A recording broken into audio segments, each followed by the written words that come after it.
Teenager 12 থেকে 19 বছরের ছেলেমেয়েরা যাদের ফিলিংস ও থিঙ্কিংকে তার প্যারেন্টস, ফ্যামিলি বা তাদের বন্ধুরা সহজে ইগনোর করে। টিনেজ এমন একটি এজ যেখানে মেন্টাল, ফিজিক্যাল, ইমোশনাল লেভেলে গ্রোথ খুব তাড়াতাড়ি হয়। এই গ্রুপের মানুষকে সহজে কেউ বুঝতে পারে না, কিন্তু তাদেরকে বোঝা খুবই দরকার।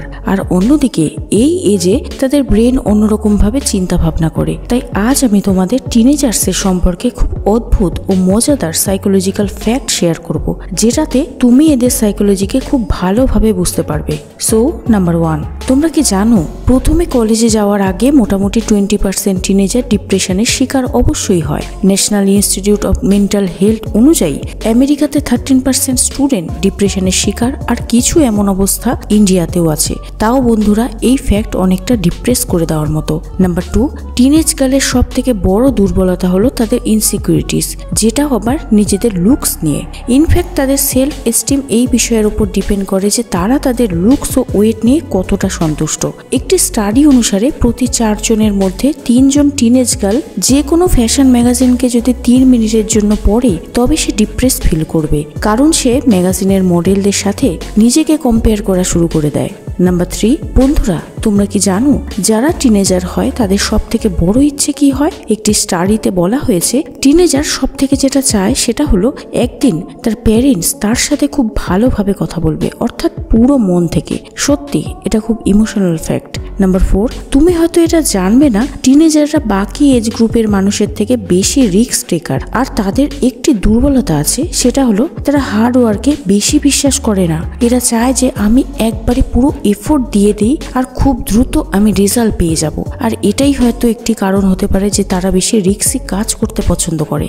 নাম্বার 5, টিনেজে আমাদের ব্রেন কিছু এমনভাবে ডেভেলপ হয় যে আমরা আমাদের প্যারেন্টসের লেকচারকে খুব বেশি সময় পর্যন্ত শুনতে পারি না। আর যদি শুনতে থাকি তবে তাকে একটি কান দিয়ে শুনে অন্য কান দিয়ে উড়িয়ে দিই। আর বন্ধুরা, টিনেজারদের মেমোরি ওই হিসেবে তৈরি হয় না যে তারা কোনো কথাকে বেশি সময় পর্যন্ত মনে রাখতে পারে, যেমন কি কিছুদিন পর তার কি করা উচিত। তাই প্যারেন্টসদের এখন থেকেই বাচ্চাদের সঠিক টাইম টেবিল বানানো শেখানো উচিত। নাম্বার 6, বন্ধুরা এই সময় টিনেজারদের ব্রেন ডেভেলপড হতে থাকে, তাই তাদের যে কোনো জিনিসের প্রতি অবসেশন হয়, অর্থাৎ ওই জিনিসটির অভ্যাস তৈরি হয়, যেমন কি তার প্রিয় সেলিব্রিটি বা সোশ্যাল মিডিয়াতে কোনো মুভি, সিরিয়াল, গেমস ইত্যাদি। নাম্বার 7, বন্ধুরা তোমরা হয়তো জানো না, প্রতি 10 জনের মধ্যে 7 জন টিনেজ গার্ল এটা মনে করে যে সে ততটাও ভালো না তাকে যেমন হওয়া উচিত। ইনফ্যাক্ট তারা লুক অ্যাপিয়ারেন্সের সাথে ক্লাসে পারফরমেন্স, ফ্রেন্ডস, ফ্যামিলি ও রিলেশনকে নিয়েও ইনসিকিউর ফিল করে। তারা মনে করে তাদের লুকস, পারফরমেন্স, ওয়েট এবং কারোর সাথে রিলেশন ততটাও ভালো না যতটা হওয়া উচিত ছিল।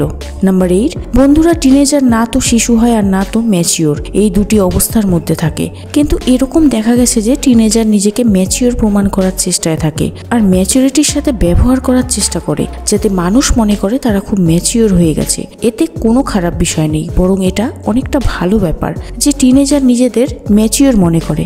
কিন্তু এর সাথেও তাদের ভেতরে থাকা বাচ্চাকেও বাইরে আনতে দেওয়া উচিত। নাম্বার 9, টিনেজের একটি দুর্বলতা হলো এরা অপরকে খুব তাড়াতাড়ি বিশ্বাস করে নেয় এবং অন্যের দ্বারা খুব তাড়াতাড়ি প্রভাবিত হয়ে যায়। এতে তারা অনেকবার ধোঁকা খেয়ে অনেকটাই ভেঙে পড়ে। এটা তো অনেকটাই কষ্টজনক, কিন্তু আমার মতে জীবনে আগে যাওয়ার জন্য এইরকম অভিজ্ঞতার দরকার আছে। নাম্বার 10, টিনেজারদের বন্ধুদের সাথে থাকতে খুব ভালো লাগে, কিন্তু এরকম দেখা গেছে অনেক টিনেজার নিজের বন্ধু বা ফ্যামিলি মেম্বারসদের সাথে ঠিক মতো সম্পর্ক করতে পারে না। তাই এই অবস্থাতে তাদের সাবস্টেন্স অ্যাবিউজ, অর্থাৎ কোনো নেশার মধ্যে পড়ে যাওয়া বা ডিপ্রেশনের মতো মেন্টাল ইলনেসের প্রভাব বেড়ে যাওয়ার আশঙ্কা বেড়ে যায়। নাম্বার 11, বন্ধুরা সময়ের সাথে টিনেজারদের থিঙ্কিং বেশি অবস্ট্রাকটিভ হয়ে যায়, অর্থাৎ তারা তাদের প্যারেন্টসকে বেশি করে অবজার্ভ করতে লাগে। ডিটেলস অবজার্ভ করার বদলে এমনভাবে অবজার্ভ করে যেটা ফিজিক্যালি দেখা সম্ভব নয়। এরকম রিজনিং স্ট্রং হওয়ার কারণ তারা সবসময় নিজেকে অন্যের নজরে দেখতে থাকে। আর এটাই কারণ যখন আরও টিনেজার তাদের সাথে থাকে তখন তারা বেশি করে রিস্ক টেকিং কাজেও যুক্ত হয়ে যায়, যাতে সকলে তাকে বেশি স্ট্রং মনে করে। নাম্বার 12, 14 থেকে 17 বছরের টিনেজারের মধ্যে 70% টিনেজারের মধ্যে দেখা গেছে তারা নিজেদের লুকস নিয়ে খুব ব্যাড ফিল করে। এর ফলে তারা নর্মাল ডেইলি অ্যাক্টিভিটিকে অ্যাভয়েড করতে শুরু করে, যেমন কি স্কুল না যাওয়া বা কোনো পার্টি বা ফাংশন অ্যাটেন্ড না করা। নাম্বার 13, বন্ধুরা টিনেজে সকলের ব্রেন খুব ভালো করে ডেভেলপ হয়। ইনফ্যাক্ট মেয়েদের ব্রেন মোটামুটি 20 বছর পর্যন্ত ও ছেলেদের ব্রেন 25 বছর পর্যন্ত ডেভেলপ হয়। তাই কি ভাবছো বন্ধু, তোমার এজ যদি এর মধ্যে হয়ে থাকে তবে যেটা শেখার দরকার সেটাকে শিখে নিজের প্যাশনকে ফলো করো।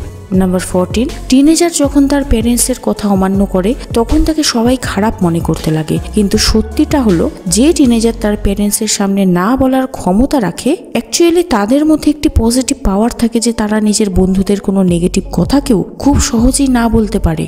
নাম্বার 15, বন্ধুরা তোমরা কি জানো টিনেজারদের অ্যাডাল্টদের তুলনায় বেশি পরিমাণে ঘুমের প্রয়োজন হয়। ইনফ্যাক্ট টিনেজারদের অনেক দেরি পর্যন্ত ঘুমানোর অভ্যাস থাকে। একটি স্টাডিতে দেখা গেছে যে যখন স্কুলের টাইম 8টা থেকে 8:30 পর্যন্ত করা হয় তখন টিনেজারদের মোটিভেশন, অ্যাটেন্ডেন্স রেকর্ড আগের তুলনায় ভালো হয়। বন্ধুরা ভিডিওটি কেমন লাগলো অবশ্যই কমেন্ট বক্সে জানাবে, আর যদি ভিডিওটি ইনফরমেটিভ বলে মনে হয় তবে একটি লাইক অবশ্যই করে দিও।